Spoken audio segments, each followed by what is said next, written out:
Hey, how you doing? I'm doing pretty good. I'm just sitting around thinking about alternate realities. You know, well, why not? Um, Quantum physicians say that there's probably just an endless number of realities coexisting at the same time. Maybe they change back and forth. Maybe you change back and forth through them. Who knows? I think, though, that that's what happened to us here in this country, this world, this reality. I think we got changed.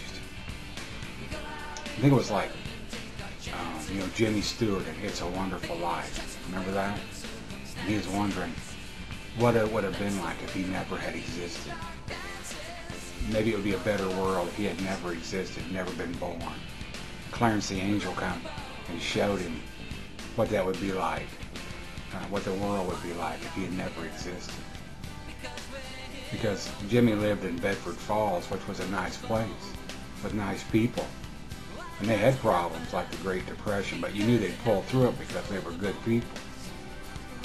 But Jimmy didn't exist. The alternate reality was Pottersville. Bedford Falls didn't exist. It was Pottersville.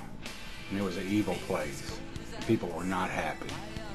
There was businesses, but they weren't good. So I think we live in Pottersville. We used to live in Bedford Falls. We got changed. And I try to figure out, well, what happened? When did it get changed? When did we swap realities? What happened there? So my hypothesis is that it happened when President Kennedy got assassinated. Yeah, that did it. I mean, before that we had vision. We had goals. We weren't perfect. No, never said we were perfect.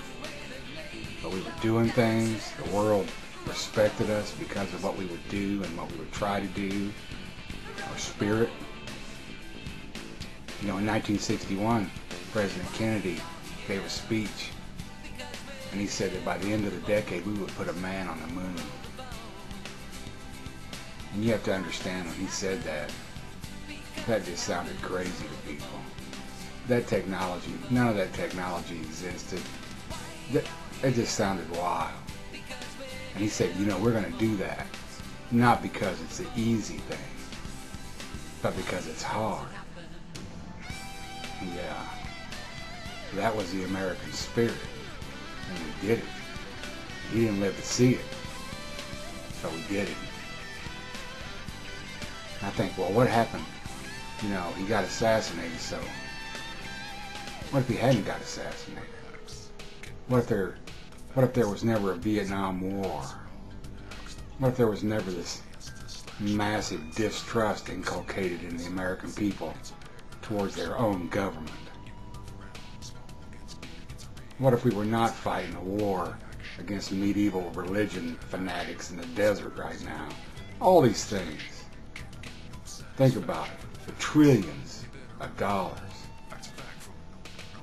Hundreds of thousands, if not millions of lives in total that were not snuffed out. What if instead of all that we had said, hey, well, we did put a man on the moon, so now what? Now we need to make some money. How about we harvest and mine asteroids? How about we build a colony on the moon, on Mars? How about we build a space colony 100 miles long to support these activities? Oh, we're going to need a lot of workers. We're going to need a lot of skilled workers. Let's build technical schools. We have a lot of extra money since we don't seem to be fighting any stupid wars. Let's build technical schools. Hey kid, you don't need to go to college unless you want to. You can go to technical school. Learn how to be a welder, plumber, pipe fitter, electrician, draftsman, whatever. You'll make good money. I guarantee you a job. Might be in space, might be at the bottom of the ocean, or anywhere in between. You get you a good paying job, kid. See, that makes hope. That creates hope. And that kid knows, man, I grow up, get me a good job, be like my dad, make good money. My mom stayed at home when I was a kid, so my wife could stay at home if she wants to and raise the kids. She'll have that freedom. She'll have that latitude. Do women today have that latitude? No. No, you don't have the freedom. You weren't freed by the feminist movement. You're enslaved. Let me tell you a little secret that you already know. It's important to a little kid to have their mom at home. It's important to their well-being, to their development. You know, it's important when a little kid comes home from school, his mom is there to hear about his day and what happened, and that she cares. It's important to a little girl that her daddy has a good job because he has self-respect and he's happy, well-adjusted, happy with his family, and they're happy with him. They can go on vacations and they can buy little toys. That's the way it used to be. The blue-collar man in this country used to. His wife didn't have to work. Not if she didn't want to. See, freedom is no prohibitions. You can work if you want, but you don't have to. And having these good jobs provides hope. And what if you had that hope? Can you imagine how different this country would be? Can you imagine the crime rate? How low it would be? The unwanted pregnancy rate, how low it would be? The abortion rate, how low it would be? You wouldn't need laws, legislate, and everything. Because you have free people living the way they want to live. People don't want to live in a hateful situation. They want to have hope. Hurricane Katrina hits New Orleans. Oh, what's going to happen? Well, we'll just build a ring of trade schools around that thing, and those people will learn how to rebuild their own town. And then forever after have the skills to go anywhere they want and make good money. But not in Pottersville.